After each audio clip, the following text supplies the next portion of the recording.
professor Bramante. É, bom dia, ou quem for ver depois, boa tarde ou boa noite. Uma alegria estar com esse time aqui, né? Forte, internacional, pelo visto. É, a ideia de fazer um Desconference Serve, criada pelo professor Laércio, é de fazer esse bate-papo informal, profundo, né? É sério, mas não sisudo, com a intenção baseado numa experiência recente, de trazer um acontecimento esportivo, né, ou na nossa área como um todo, para um debate entre as pessoas que participaram com maior ênfase dentro dele. Então, obrigado por essa oportunidade de estar com um grupo tão seleto aqui e essa oportunidade também de aprender com vocês. Então, passo a bola aqui para o Laércio para fazer as devidas honras da casa.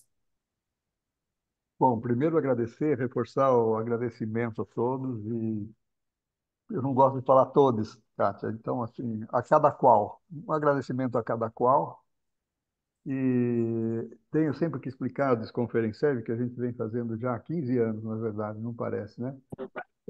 Durante um evento, geralmente evento científico, a gente reúne o pessoal que foi e eles conversam sobre isso e quem não foi pode acompanhar e depois também.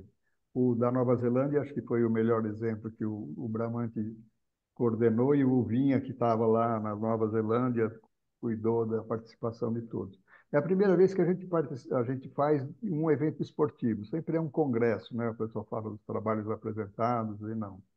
Mas o pessoal que viajou, o Christian, o Otávio e o Georgios, eles vão falar um pouco sobre isso durante o que aconteceu lá em Paris, onde eles estiveram, e vamos acompanhar. E eu passo a bola agora para o Georgios, que é o nosso mestre parisiense.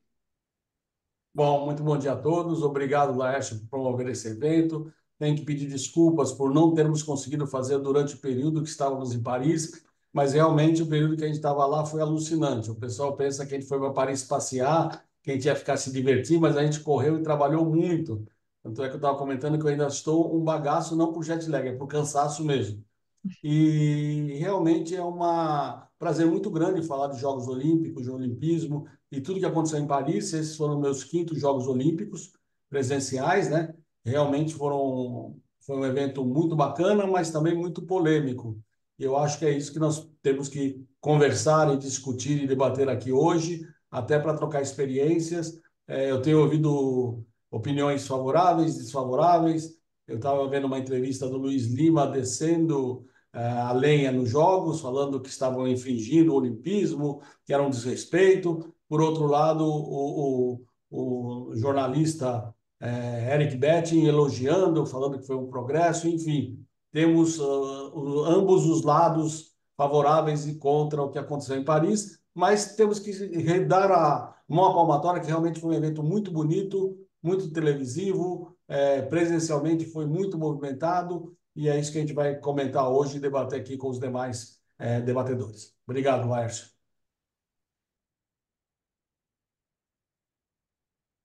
Microfone fechado. A bola está com você, vai passando a bola aí. Tá ok, então vai para o Otávio. Vai você, depois vai o Kern. Bom dia, também dizer que é um prazer estar aqui. Parabenizar Laércio pelo seu trabalho resiliente com o Centro Esportivo Virtual, do qual às vezes eu sou bastante infiel, né, Laércio? Mas dessa vez eu estou por aqui. Tive em Paris também, foi a minha quinta participação em Jogos Olímpicos, ou assistindo os Jogos Olímpicos.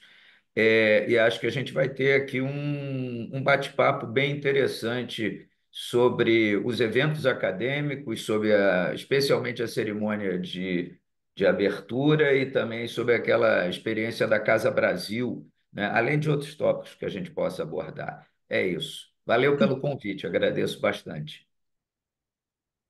Boa, eu vou dar continuidade então.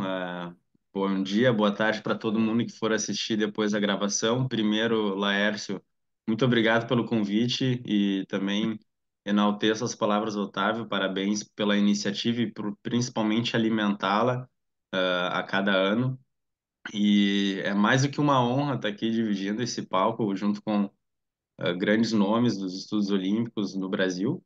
E, particularmente, foi a minha primeira edição de Jogos Olímpicos presencialmente, né? Então, de alguma maneira, se tornou ainda mais especial e dependente daquelas variáveis que nós identificamos, talvez nem tão boas assim, ou boas, em Paris 2024. Eu consegui ter, junto com o grupo de pesquisa em estudos olímpicos da PUC, uma participação nos eventos acadêmicos que antecederam os Jogos Olímpicos na cidade de Besançon, e isso a gente vai aprofundar um pouquinho mais durante a nossa conversa. Então, passa a bola aí para ti novamente, Laércio. É o Geórgios que está pilotando. Tá bom. Bom, então Eu- a gente combinou cada um falar um pouquinho de eventos que aconteceram e que participaram. Então, Christian, eu gostaria que você falasse mais sobre os eventos acadêmicos e não só os eventos acadêmicos, mas os eventos pós-acadêmicos que você trabalhou lá na casa, aqui com a equipe do Brasil. Então, eu passo a palavra para você e depois entra o Otávio e depois eu encerro. Vai lá, Christian. Boa. Antes disso, Jorge, eu quero dar as boas-vindas também ao professor Lamartine, uma ilustre presença aqui na nossa sala. Agora a conversa ganha um peso maior, né? Bom dia, Lamartine. E, bem, antes dos Jogos Olímpicos aconteceram dois dos principais eventos acadêmicos que antecedem um mega evento, né? O primeiro, e ambos aconteceram na mesma cidade, em Besançon, fica aproximadamente 3 horas de Paris de trem. E o primeiro foi o 16º Simpósio Internacional de Pesquisa Olímpica e Paralímpica, que ele é prioritariamente organizado pela professora Angela Schneider, do Centro Internacional de Estudos Olímpicos, da Universidade de Western, mas também teve, junto na organização, o Eric Monin, da Universidade Franco-Comté, né, e do Centro Universitário de Olimpismo e Estudos de Pesquisa Olímpica, e também o Gilles Lecoq, que é do Comitê Francês Pierre de Coubertin. Né? Então, isso é bastante interessante, primeiro, porque mostra uma diversidade aqui. Quando a gente fala sobre estudos olímpicos, a gente ter, por exemplo, na organização, uma pessoa que parte de um comitê francês, de Pierre de Coubertin, uma preocupação também em inserir cada vez mais essa figura, né? Tem uma expressão que o Jean Dury utiliza bastante, que o Coubertin é o ilustre desconhecido, né?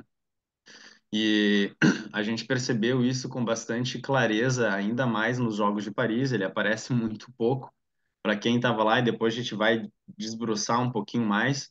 Na cerimônia de abertura, quase não vimos a imagem de Coubertin, o cara que cria os Jogos Olímpicos, mas nos estádios tinha lá um personagem vestido de Coubertin para tirar foto com a galera. Então, parece um pouco incoerente com a ideia de difundir a imagem do francês, né? Bem, e nesse evento foi possível a apresentação de trabalhos acadêmicos de ordem principalmente a partir dos estudos olímpicos, e aqui eu separei algumas, aliás, todas as abordagens que foram feitas, passando primeiro pela história olímpica, depois uma mesa especialmente sobre valores olímpicos, legado e educação, depois igualdade, diversidade e inclusão, e aí a gente começa a colocar um pouco mais sobre tópicos relacionados aos estudos paralímpicos, igualdade de gênero, uh, e outros conceitos alicerçados nesses tópicos. Esportes olímpicos e política, esportes olímpicos e paralímpicos na era moderna. E para finalizar, claro, um dos temas que tem ganhado cada vez mais atenção, os e-sports, tem sido cada vez mais pauta. E algo que me vem assim à cabeça é que, claro, os Jogos Olímpicos eles têm tido uma repercussão cada vez maior e recebido cada vez mais ramificações sobre como que podem ser abordados e assuntos que estão relacionados. Eu acho que esse simpósio, principalmente, ele tenta justamente transparecer essa diversidade que os Jogos Olímpicos têm se tornado a cada edição, e não tão diferente do Fórum de Estudos Olímpicos também, que a gente organiza no Brasil anualmente e que esse ano vai acontecer em São Paulo. Talvez o George possa comentar depois com maior detalhamento. E bem, então foi bastante interessante, muitos estudantes de mestrado, doutorado apresentando suas pesquisas com um nível de profundidade bem importante sobre temas muito variados. O evento durou 2 dias, então muitos professores também fizeram parte. Nós tivemos aproximadamente 100 pessoas atendendo ao evento nos 2 dias, de diferentes países, então isso enriqueceu bastante também toda a organização.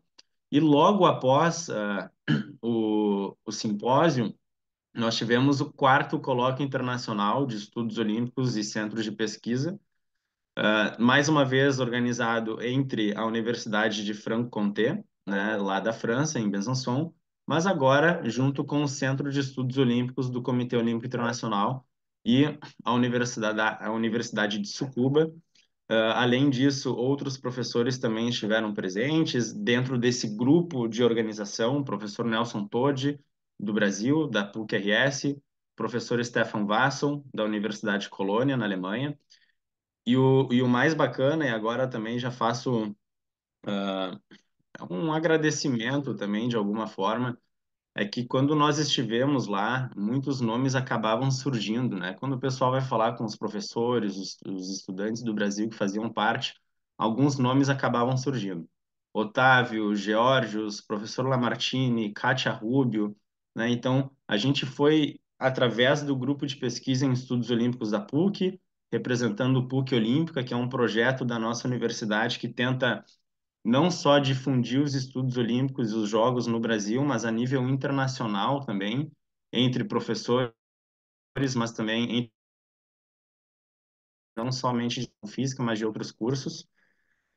E chegando lá, claro, a gente se deparou que todo o caminho, aliás, tudo que nós encontramos lá foi um caminho já iniciado há muito tempo, justamente pelos professores que estão aqui nessa sala que eu acabei de mencionar.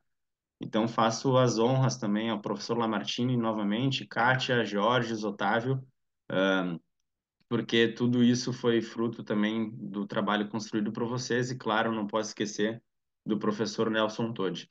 Bem, e nesse evento foi bastante interessante porque nós tivemos representações de 28 centros de estudos olímpicos, de diferentes países, com debates entre especialistas envolvendo as análises do que tem sido realizado no âmbito da pesquisa e ensino, daquilo que envolve a temática olímpica, como ampliar as perspectivas para os trabalhos futuros, e formas de aproximar parcerias, né, para o desenvolvimento de mais projetos e instituições, porque, bem, não adianta nada nós termos um centro de estudos olímpicos a nível internacional, do COI, se a gente não consegue tirar proveito disso, né? E o proveito surge justamente em se apoiar a esse centro, mas também em ter uma ponte para que possa nos ligar com outros centros de estudos olímpicos que possam contribuir em outros trabalhos colaborativos.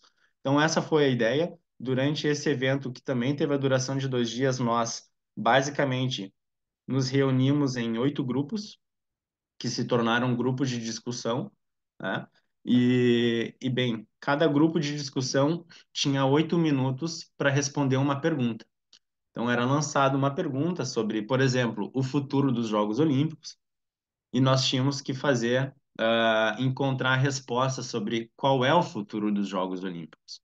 Então, entre aproximadamente 7 a 9 pessoas, nós discutíamos isso, diferentes nacionalidades na mesa, e após nós tínhamos que escolher algum relator para apresentar essa proposta, a ideia, para o grande grupo. Casualmente, eu fui o relator, da minha mesa, foi uma experiência bem bacana, e que a gente pôde principalmente ter uma troca não só acadêmica, mas sobretudo cultural, de tentar identificar e enxergar o que funciona em diferentes centros e, de repente, corroborar com o que pode ser feito na sua unidade de pesquisa em estudos olímpicos, na universidade ou no seu centro de pesquisa.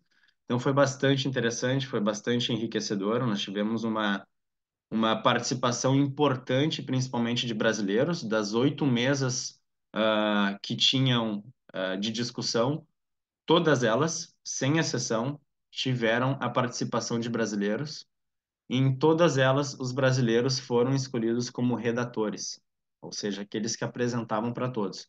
Então, não somente o nosso grupo de pesquisa da PUC e do RS, mas também através da Bianca Gamapena, né, junto com representando a Universidade do Estado do Rio de Janeiro e o Museu do Esporte, mas também a do IARA, né, de Minas Gerais, com uma grande representação junto com alguns estudantes e assumindo também, de alguma forma, um protagonismo importante.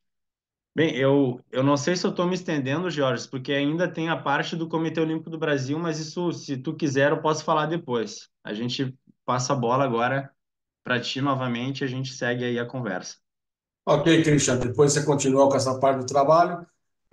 Então, agora eu passo a palavra para o Otávio, que vai falar sobre a abertura e outras questões que ele achar interessante. Otávio, é com você. Legal.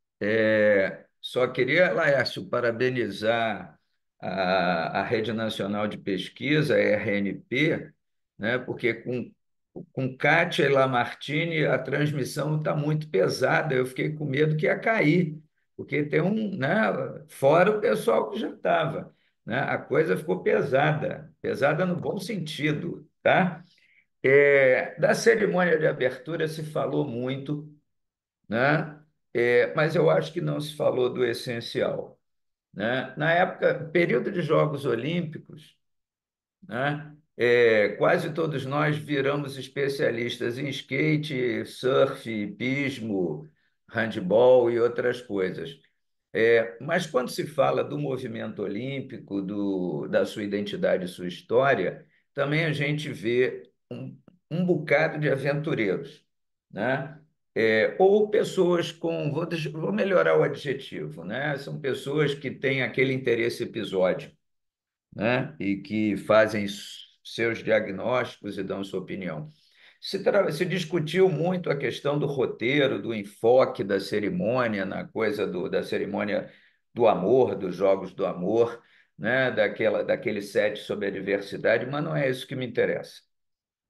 Me interessa aqui chamar a atenção com outro ponto que é muito caro, eu imagino, para todos nós e passou praticamente despercebido, né? Que é a figura do atleta e dos ritos olímpicos na cerimônia de abertura, né? Precisa ser dito que não é a primeira cerimônia de abertura de evento olímpico que é feita na rua. Os Jogos Olímpicos da Juventude em Buenos Aires foram na 9 de julho, né? Também foi um evento aberto. Foi o primeiro evento aberto dos Jogos Olímpicos, evento principal de verão. A experiência de Buenos Aires foi diferente, eles botaram o povo na rua, as apresentações artísticas passavam pelo meio e havia um grande palco no Obelisco, onde aquele grupo de teatro e performance, o Força Bruta, fez uma série de apresentações, mas os atletas ficavam em volta daquele palco, dos Jogos Olímpicos da Juventude. Paris fez uma cerimônia de abertura que me parece contrariou a tradição no sentido de desestruturar a cerimônia no tempo e no espaço. Fez uma aposta que parecia ser muito legal, levar os jogos para a rua, mas considerando os desafios de segurança e logística, curiosamente, teve muito pouca participação popular. Enquanto em Buenos Aires você tinha milhares de pessoas na rua, eu estava lá espremido no meio do povo, né? Paris fez uma cerimônia de rua que não tinha povo, por razões compreensíveis de segurança e de logística, né? A segunda coisa, então, ela desestruturou no espaço, né? Que tradicionalmente é feito num estádio com um grupo menor de pessoas, mas que as pessoas acompanham a cerimônia toda. Também desestruturou no tempo, né? Com um conjunto muito grande de atividade de partes pré-gravadas, né? olhando muito mais para o público mundial da televisão e da internet do que para quem estava na cerimônia. Então, a cerimônia foi uma cerimônia desestruturada no tempo e no espaço, né? Eu não estava lá, mas conversei com pessoas que estiveram lá, até onde eu pude ouvir, uma certa insatisfação por terem acompanhado fragmentos da cerimônia e o resto pelo telão, né?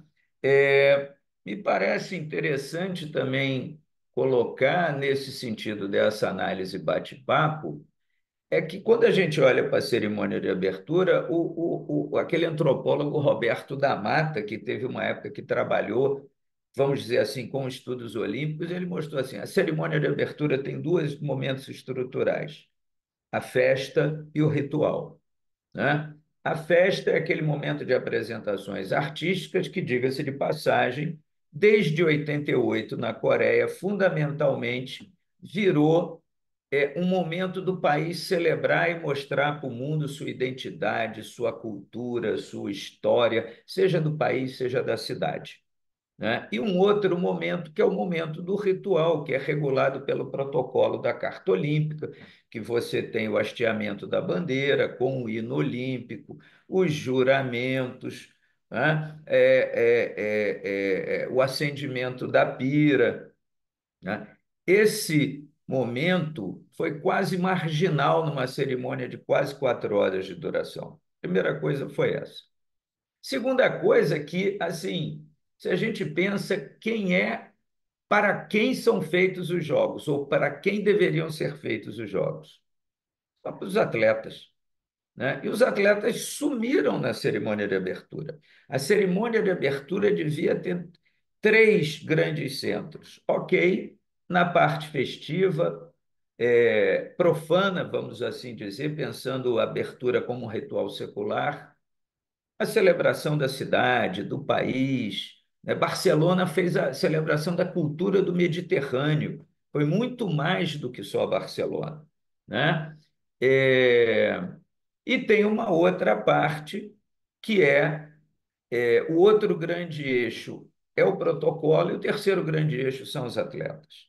Os atletas têm que estar no centro, né? Os juramentos, os atletas têm que participar do juramento, do acendimento da pira, do hasteamento da bandeira, né? E devido à maneira como a cerimônia foi organizada e também pela chuva, que aí não é culpa do comitê organizador, né? Praticamente ali no Trocadeiro você não tinha atletas participando do evento. Eles se tornaram quase invisíveis num evento do qual eles deveriam ser o centro, né? É, para além do problema que, se fosse no Brasil, a gente estava se chicoteando até agora, da bandeira olímpica ter sido hasteada de cabeça para baixo, né? E de outros problemas ocorridos na organização, que se fosse no Brasil, a gente estava assim, tá vendo? É porque no Brasil, ônibus que esqueceu o atleta, né? A qualidade da alimentação na vila, enfim, a cama de papelão já foi uma invenção dos japoneses, né? Os franceses só seguiram, né? Mas para finalizar esse processo de desestruturação, a gente teve uma pira olímpica inautêntica, né? A ideia da pira estar no meio da cidade, de estar no ar, para estar visível para todo mundo, eu considero como sensacional. É colocar os jogos no centro da cidade, é colocar o símbolo olímpico visível para a cidade inteira, né? Na verdade, o balão só subia à noite, 10 horas da noite, ficava até 2 da manhã, né? Mas do resto do dia ele estava ali nas Tuileries ali, e, de novo, por razões de segurança e de logística, você não podia se aproximar, a não ser que pagasse, né? A pira não era uma pira, né? A pira era um símbolo inautêntico. Tem coisa mais pós-moderna do que a pira de Paris? É uma pira inautêntica. Era luz e vapor de água, né? Então você tinha um símbolo que tem uma carga histórica, que tem uma carga simbólica, né? Que foi inventada o rito moderno lá pelo Caldin em 36, e aquilo foi tão poderoso que superou o estigma da Olimpíada feita durante o período nazista, que é o acendimento da pira em Olímpia Antiga, né? E a tocha, acendimento da pira não, acendimento da tocha e a corrida até a cidade dos Jogos, fazendo um link da tradição da antiguidade com o moderno, que é muito poderoso, né? Paris jogou isso fora. Paris jogou isso fora. Teve a corrida da tocha de Olímpia até Paris, teve, mas eu ficava assim, onde está a tocha? Onde está a chama olímpica? Né? Porque a gente teve ali mais um evento espetaculoso, milhares de pessoas, né? Eu estive lá junto com o Jorge e uma colega dele que trabalhou lá na Casa Brasil, milhares de pessoas, um negócio impressionante. Vocês, quem teve no Rio, lembra do Boulevard Olímpico lá no Porto, que ficava uma massa humana, né? Ali a região em frente ao Louvre, junto a Tuileries, para ver o balão subir à noite, era muita gente, todos os dias. Mas para ver um balão com luz e vapor de água. E aí, como o Jorge já num bate-papo comigo lembrou, eu vou deixar para ele comentar isso mais, a maneira quase patética, romântica, vamos pegar pelo lado positivo, tá, Jorge? Né? Do apagamento da chama olímpica ali na cerimônia de encerramento. E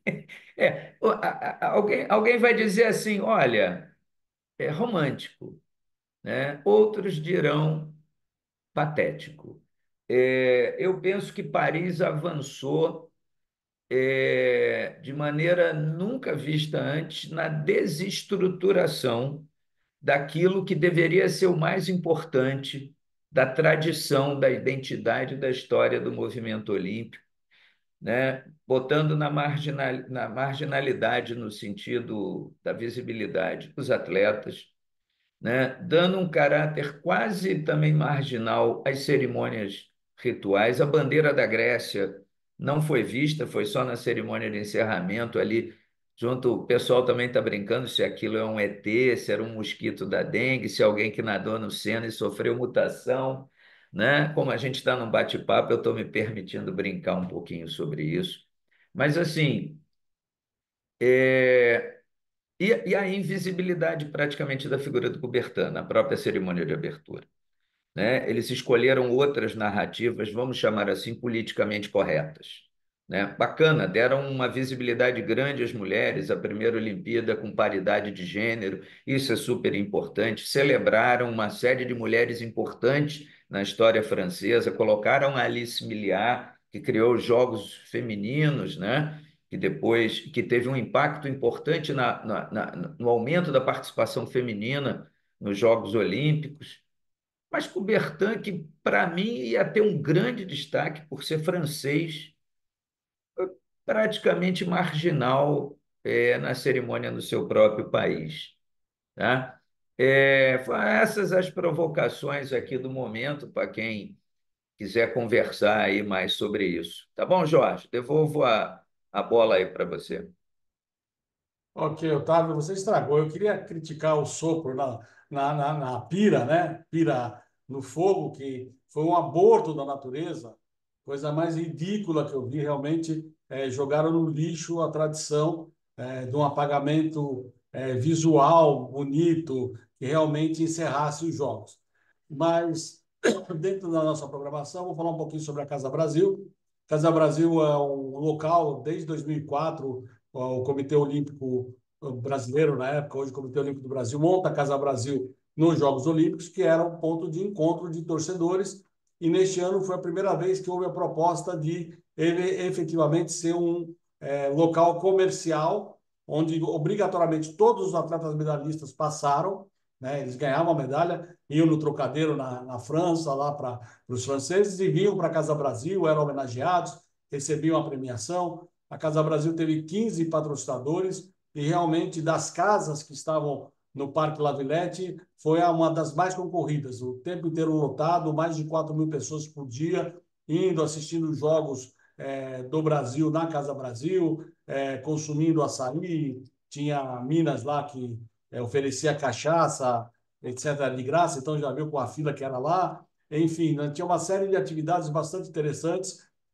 Eu estive pelo governo do Estado de São Paulo, que a gente justamente fez uma série de reuniões com autoridades chinesas, autoridades da Alemanha, com o objetivo de atrair investimentos, e foi um evento bastante ímpar. Muita gente queria ir para a Casa Brasil e muitas vezes não tinha lugar para entrar. As outras casas também foram muito concorridas. Nós estávamos do lado da Casa de Taipei e do lado da Casa da Colômbia, mas tinha a Casa México, a Casa Paris gigantesca no Parque La Villette, né, onde também os atletas franceses iam se apresentar, e a Casa Brasil era gratuita, como muitas das outras casas, mas a Casa Paris era paga e vivia cheia.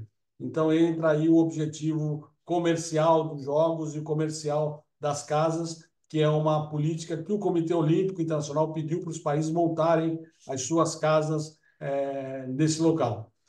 Outro ponto que eu gostaria de comentar, Paris, não precisa falar, o metrô funcionou muito bem, o problema eram as escadas, né? Realmente acabou com os nossos joelhos, nossos tendões.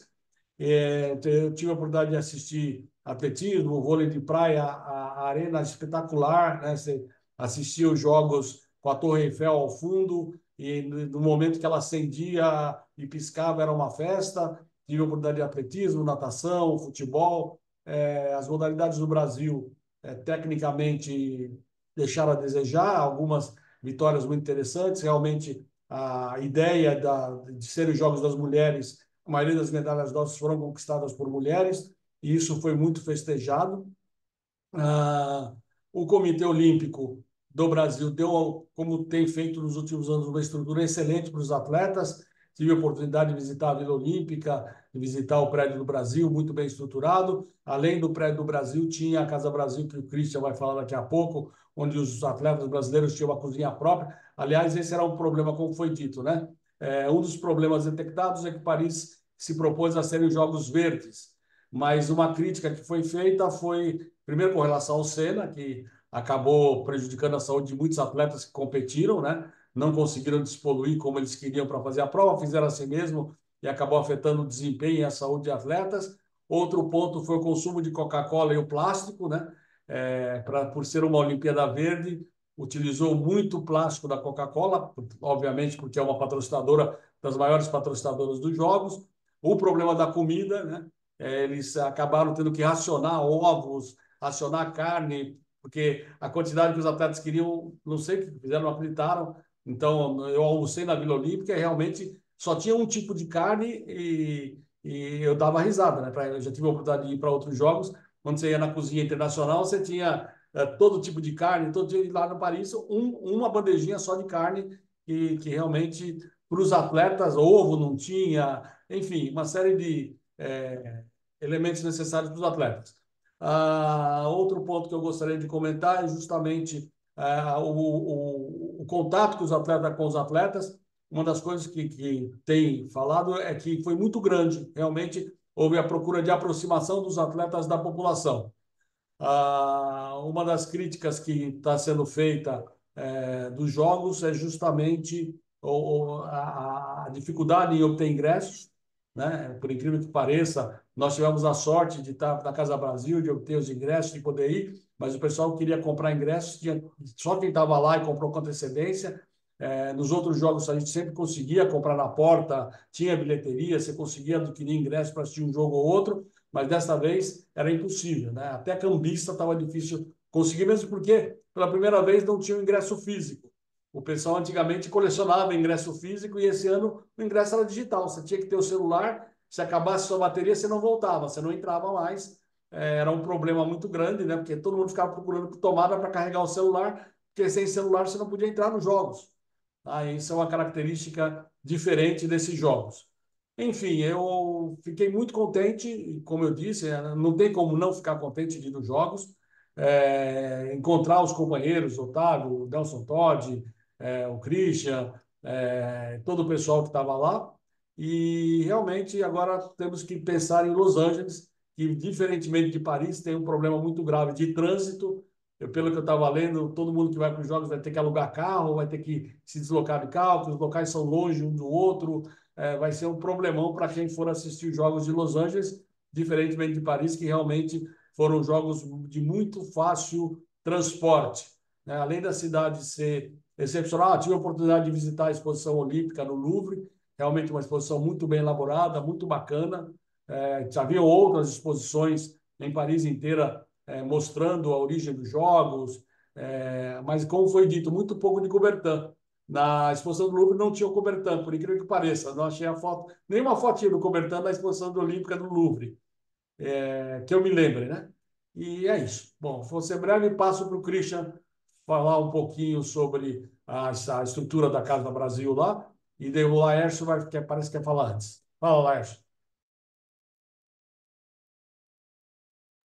Eu faço mau trabalho aqui para avisar que nós vamos terminar em breve, né?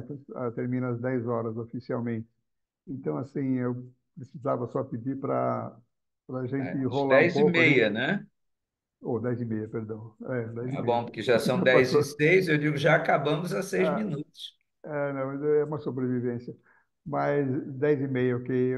E também talvez os convidados ilustres também possam falar um pouco. É isso. Bola com o Jorge de volta. Que passou a bola pro Christian. Para Vai mim. lá. Vamos lá. Bem, então, sobre o Brasil, o Comitê Olímpico do Brasil fez algo muito interessante para esses jogos, né? Que aumentou principalmente a preocupação em cima dos atletas sobre como que eles permanecem em Paris, né? A gente sabe o estresse que é para o atleta uma competição, ficar apenas em um ambiente fomenta talvez essas emoções que ele sente pré e durante a competição, então a Vila Olímpica já não era, de repente, o lugar ideal para que se permanecesse 24/7 na semana, né, para esses atletas. E com essa preocupação, o Comitê Olímpico do Brasil ele criou uma extensão da Vila Olímpica para receber esses atletas e para proporcionar para eles um ambiente mais favorável além da própria competição que eles participassem, né? Então, o COB tinha lá um chateau em Paris, uma casa enorme de 4 andares, e esse espaço foi onde eu fiquei atuando junto com os atletas na assistência deles nos últimos 12 dias em Paris. Esses atletas poderiam marcar um horário para ir até esse chateau, se encontrar com seus familiares e os seus amigos que também deveriam marcar um horário para ir até aquele local. Foi um espaço bem importante, bem interessante, porque a gente percebeu que o COB tentou oferecer ainda mais recursos e subsídios para que o desempenho brasileiro tivesse um favorecimento, né? Tivesse melhores resultados nos jogos desse ano. E nesse chateau, interessante era que, além desse espaço de comunidade que tinha entre os atletas e seus familiares, tinha também sala de psicologia, sala de fisioterapia, sala de de acupuntura. Tinha também um restaurante brasileiro com toda a parte da cozinha, os profissionais, os funcionários ou eram do Brasil ou então eram brasileiros que viviam em Paris. E isso era muito interessante porque todos os dias tinha um arroz com feijão, a farofa, né, um cardápio ainda mais típico para deixar esses atletas mais à vontade em casa. Foi um ambiente bem interessante, uma preocupação bem importante, sobretudo com a saúde mental desses atletas. A gente percebia que tinham atletas que iam competir amanhã de manhã e hoje às 8 horas da noite chegavam para fazer uma sessão de psicologia com os profissionais do COB e também seus treinadores. Então, junto com o Comitê Olímpico do Brasil, a gente tentou oferecer cada vez mais experiências que deixassem esses representantes mais à vontade, que pudessem usufruir cada vez mais das instalações e, sobretudo, sem um monte de pessoa ao redor pedindo para tirar foto, pedindo entrevista e nesse sentido. Então, isso foi bastante interessante, essa preocupação do Comitê Olímpico do Brasil. Logo ao lado dessa casa, né, de grande estrutura, tinha também um dos centros de treinamento do COB, onde, por exemplo, os atletas de vôlei masculino e feminino judô e boxe poderiam fazer os seus treinamentos. Então, novamente, uma logística muito mais facilitada, e isso é um dos destaques também que a gente faz em cima do que o Jorge falou, né? A logística de Paris ela foi muito interessante justamente pelo sistema que a cidade tem de metrô, que dá acesso a praticamente todos os ambientes. E agora a acessibilidade foi um ponto importante, né? Porque a gente sabe que os Jogos Olímpicos, eles são, de alguma maneira ou outra, uma oportunidade de fazer com que as cidades sedes possam evoluir ou reestruturar aquilo que não está funcionando exatamente da forma que se deseja, né?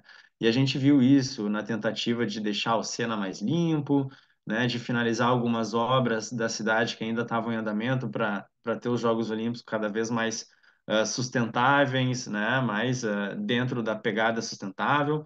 E bem, isso não aconteceu em termos de logística inclusiva e isso chamou bastante atenção tanto em número de escada rolante e na acessibilidade com elevadores. Tinham pessoas com cadeiras de rodas ou muletas que precisavam ser carregadas dentro dos estádios e também fora deles, em ambientes públicos.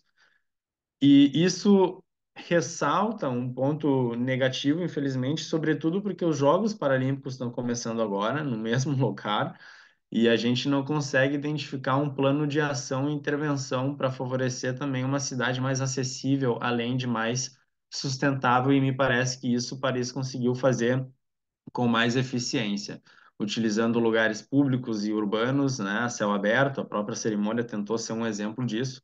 Agora, enquanto a acessibilidade foi algo que eles não conseguiram resolver, pelo menos ainda, a tempo dos Jogos Paralímpicos. Bem, da minha parte é isso. Então, destacando para concluir e finalizar, essa preocupação importante do COB.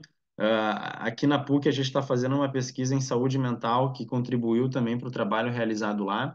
A gente mandou para todos os atletas do Comitê Olímpico do Brasil responderem um questionário que tentasse identificar sintomas ou pelo menos diretrizes que indicam sinais de depressão e ansiedade durante os Jogos Olímpicos.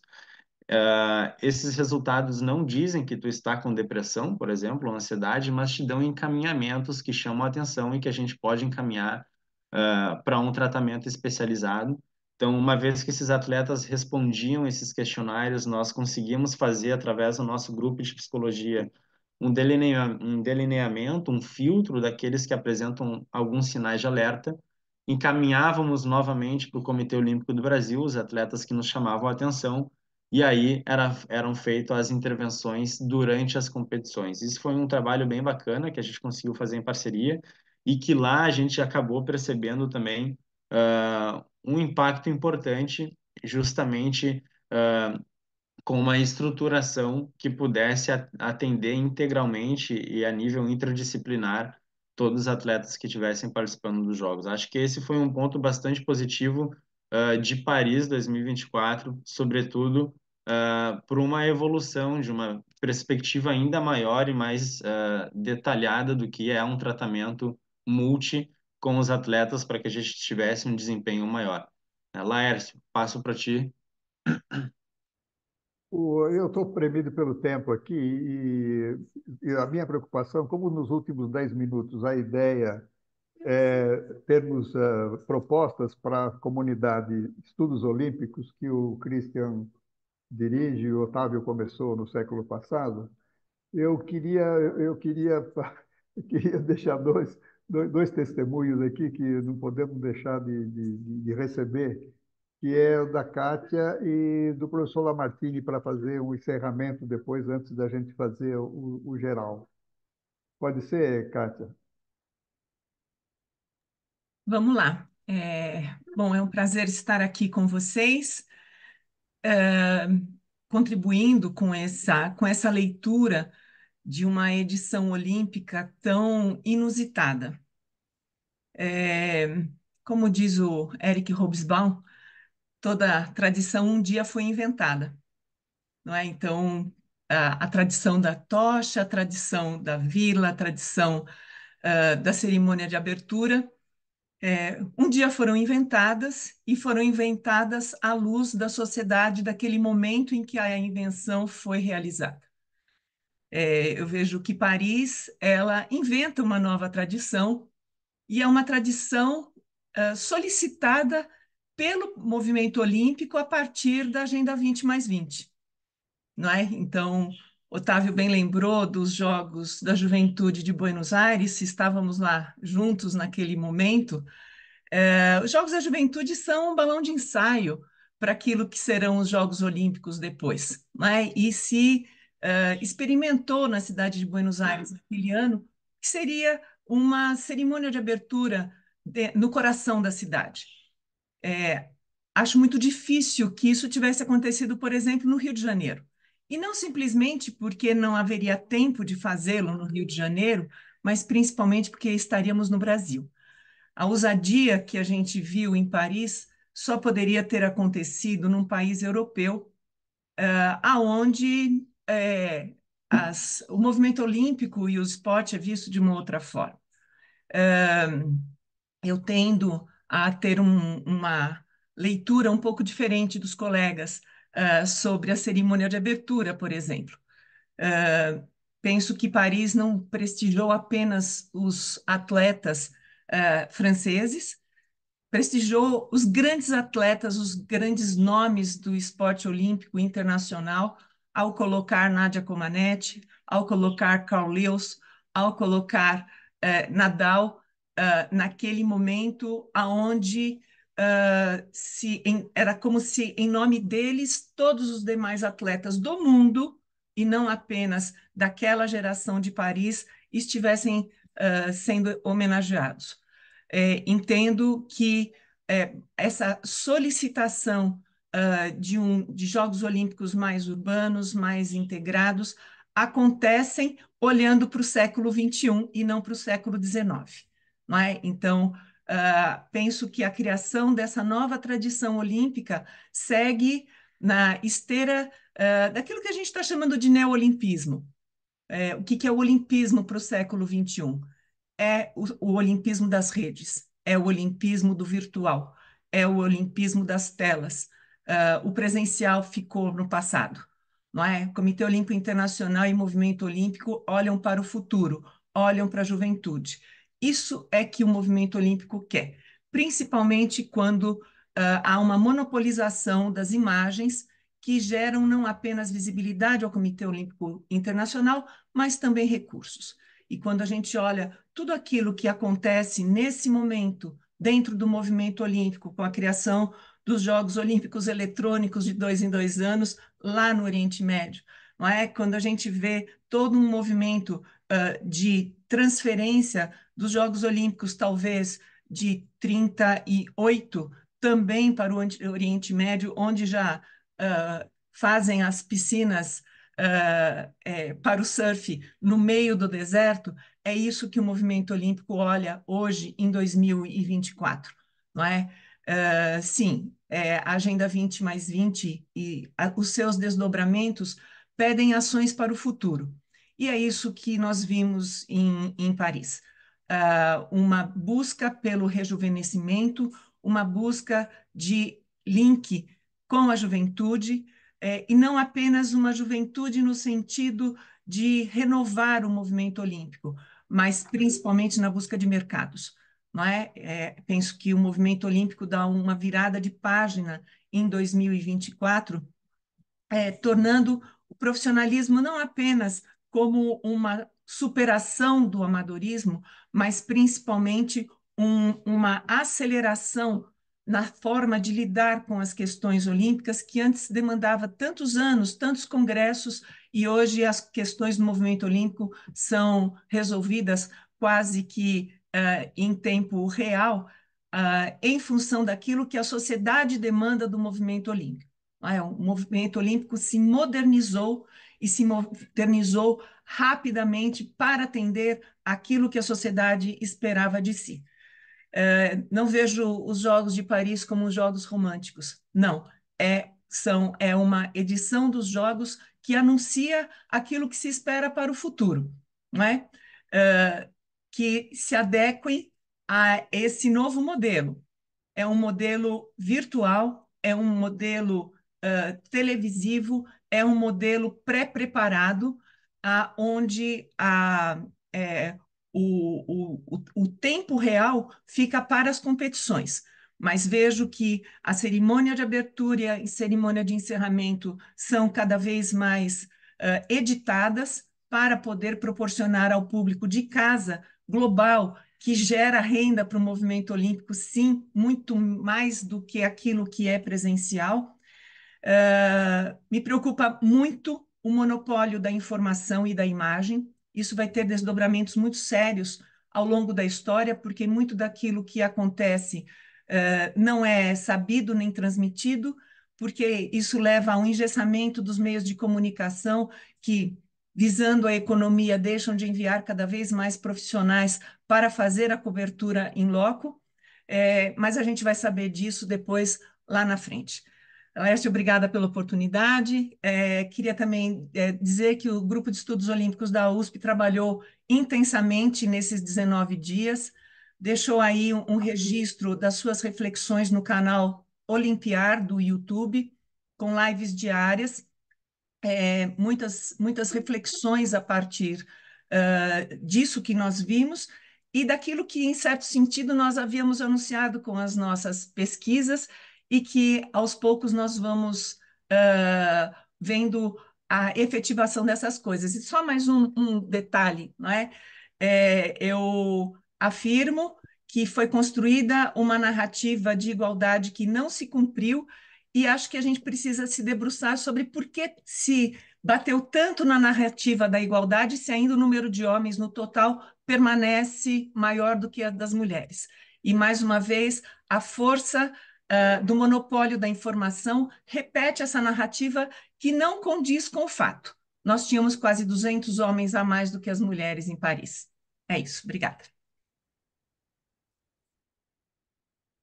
Mestre Lamartine. Brevemente, vocês estão ouvindo minha voz? Ok? Serei breve, né? Nós temos pouco tempo. Nesse turbilhão de mudanças que nós assistimos hoje aqui na nossa conversa, que eu acho que ainda vai render muitas outras reuniões e discussões, eu gostaria apenas de abordar uma questão que tanto o Christian como o Jorge, como o Otávio abordaram, que é o desaparecimento de Coubertin, que sinaliza talvez uma das grandes tendências que nós estamos assistindo. Não estou discutindo se é bom ou mal as tendências, elas estão aí na mesa, como nós já vimos. Nós que somos acadêmicos, a maioria, pelo menos, precisamos atentar para os temas que nos vêm para fazer as devidas análises. O que houve com o Coubertin é sintomático. Eu não sei se vocês estão cientes, mas quem está ligado à vida do Comitê Olímpico Internacional, eu não estou tão ligado assim, como possa parecer, mas pelo menos tive acesso à proposta do Comitê Olímpico Internacional para o governo francês, o governo Macron, para incluir o Coubertin não é Hall of Fame, eles têm um local onde todos os heróis franceses estão, junto à Torre Eiffel. Eu não me recordo o nome agora. Panteão, Panteão dos Heróis Franceses.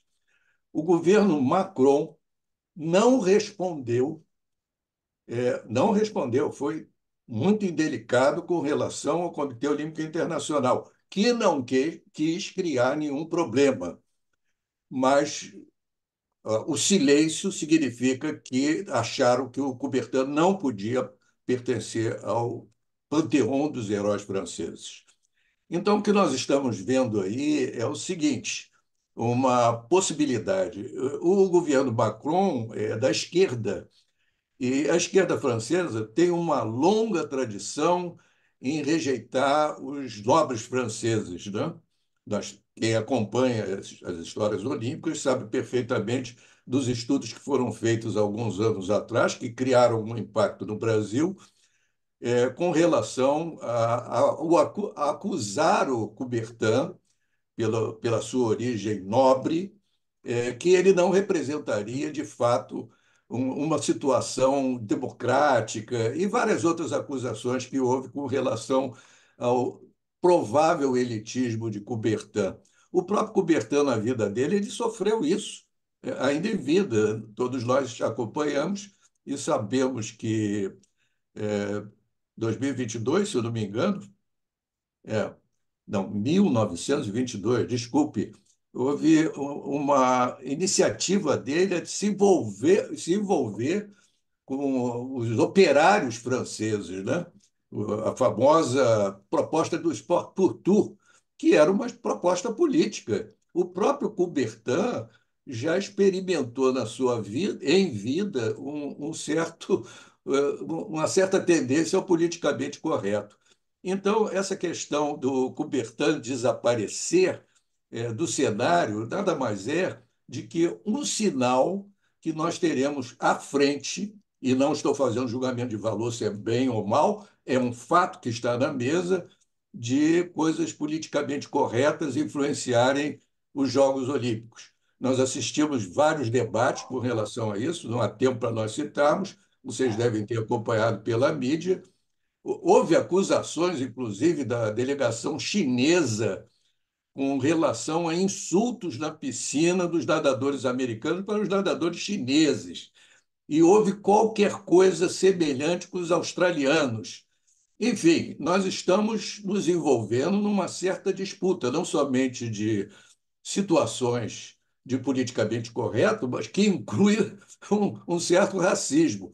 Não sei se é bom ou mal, ou se esse diagnóstico é correto, mas as sinalizações são bem claras. Eu fico aqui com o meu testemunho e desejo também felicitar os organizadores desse evento, que realmente é um fato que influencia todo o esporte de um modo geral, e não somente os Jogos Olímpicos, e sinaliza uma grande participação e responsabilidade de quem trata desses assuntos no nível intelectual, no nível das universidades. É importante a gente abordar essas questões como hoje foram abordadas. Obrigado pelo espacinho. Obrigado pelo prestígio, mestre Lamartine. Nós estamos quase encerrando, então eu tenho que agradecer o Cristian, o Otávio e todo mundo que participou por aqui, o Geórgios que pilotou essa sessão, e gostaria de dizer que vamos continuar isso na comunidade Estudos Olímpicos que o Christian dirige. Tanto os vídeos, quanto toda essa informação que falamos aqui vão para continuar sendo discutido na comunidade. E eu passaria a bola para o nosso homem âncora para o encerramento. Antes de passar para o Bramante, rapidinho, Diga. lembrando a todos Claro. que de 27 a 28 de setembro será realizado o Fórum Olímpico aqui em São Paulo durante a COB Expo. E o tema é justamente ESG. Nós vamos discutir as questões da atualidade e esperamos que esses debates sejam ampliados lá. A entrada franca, todos estão convidados. Obrigado. Falta só o registro nos eventos do SEB, né? Manda o pessoal da comunicação fazer. Mestre Temos a Bramante. foto final também depois. Ah, sim. Tá Bom, o gente, pessoal aqui não tem. Vai. toda vez que o Laércio chama o homem âncora, eu fico preocupado, não sei se ele quer afundar o cérebro ou não. A ideia, a minha participação, né, nos últimos 5 anos, eu me aproximei mais do cérebro, faço parte de um grupo que tenta auxiliar o Laércio, né, que é uma figura caótica, e eu tento ser uma pessoa organizada. Então, acho que por isso que a nossa relação é tão boa, né?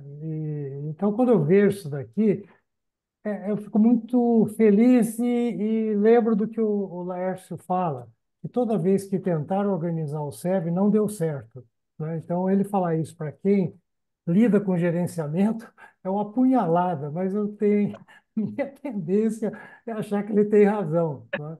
É, esse panorama que nós tivemos e conteúdos e pessoas extraordinárias, né? Isso faz com que a gente continue acreditando na missão do SEV. E vocês já devem ter recebido informações que o SEV passa por um momento difícil, então vamos todos nós ajudar, né, a manter o SEV. Tá? Então, meus agradecimentos. Obrigado, Laércio, por você confiar que eu possa ajudar de alguma maneira. E muito obrigado por conviver com vocês nesse momento. E parece que o Bacari agora quer uma foto de todo mundo. Então, quem estiver não na imagem aqui, que entre na janelinha. É isso, Bacari? Isso, quem puder abrir a câmera, a gente tira uma foto geral aqui, só para registrar e aí tá todo mundo liberado para cestar.